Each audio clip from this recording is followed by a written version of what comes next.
Assalamualaikum warahmatullahi wabarakatuh. Halo sahabat sejuta kisah.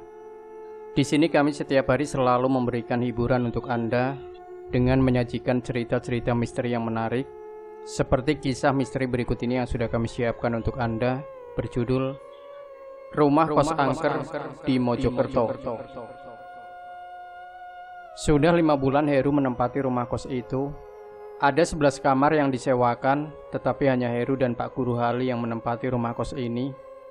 9 kamar kos ini selalu tak lebih dari seminggu bisa ditempati oleh orang-orang yang kos di situ. Selalu ada saja alasan mereka untuk keluar dari kos tersebut. Walau terkadang alasan itu terkesan tidak masuk akal, tapi selalu hanya Heru dan Pak Guru Hali yang bisa bertahan.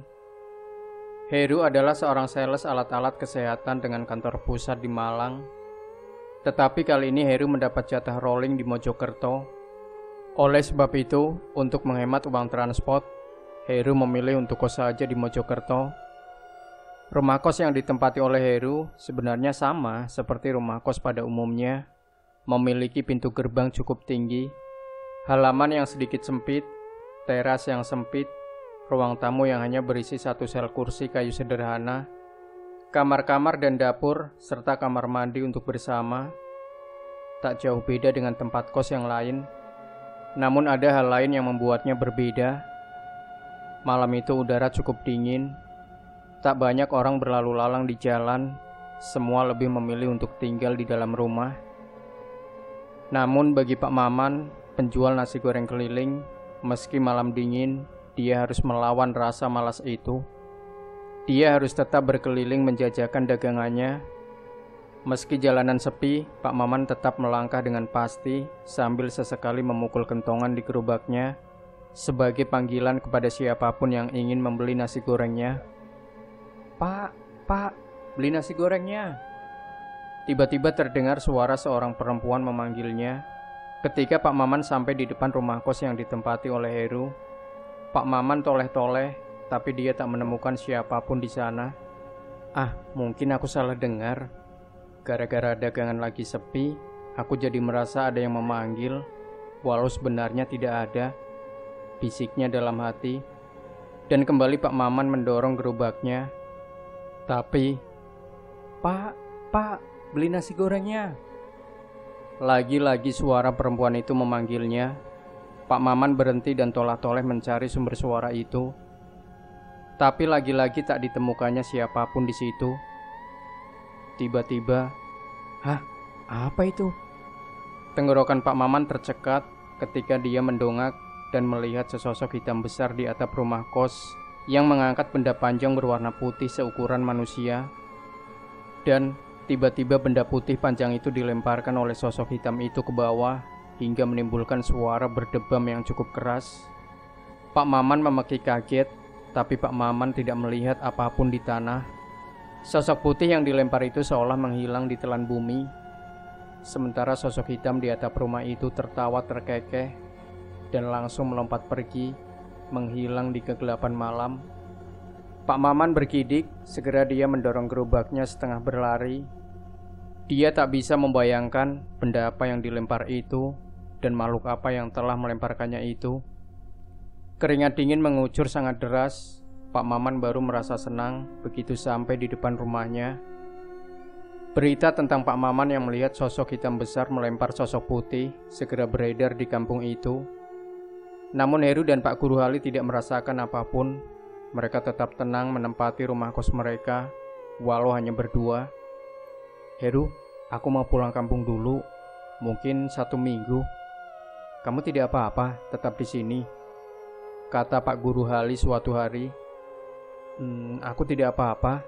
Aku akan tetap di sini.